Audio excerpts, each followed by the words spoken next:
చా just miss మావా, century miss అయింది. నువ్వు కొట్టింది 2 రన్లే కదా మావా. అదే మావా, జస్ట్ 98 రన్లతో మిస్ అయింది అంటున్నాను.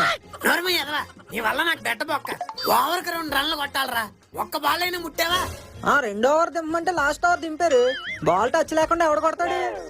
ఈడో పెద్ద విరాట్ కోహ్లీ 2 ఓవర్ దింపడానికి. ఓరు బాబు, కొట్టాను రా బాబు, బ్యాట్ కి బాల్ టచ్ అవట్లేదు, నేనేం చేయను. ఊపేళ్ళ గుడ్డు ఇప్పుడు బాల్ కోకటపల్లి, బ్యాట్ ఏమో నాంపల్లి. తౌంతా తాకు త్రైకిత్తిన తేనైనా తొట్టేవాడిని, తీపిగా టికెట్లు తొట్టుకొని అవుట్ అయిపోయాడు. బాల్ కొట్టకపోతే కొట్టపు, వికెట్లు తన్నుకొని అవుట్ అయిపోవడం ఏంట్రా? ఈ తత్తిగాడారా తన్ను తన్ను అని అరుతున్నాడు. వికెట్లు తన్నేస్తే మ్యాచ్ ఆపేస్తారేమో అని తన్నేశాను. అది తన్ను కాదురా, రన్నరా రన్ను. నీ బతుకుమే కాగిరట్టయ్యా. నేనంద ఆడిపోతుకు మీదే. అది ఎవరినన్నా నీ మీదే వస్తుందిరా. పద, రసన తాగుదాం.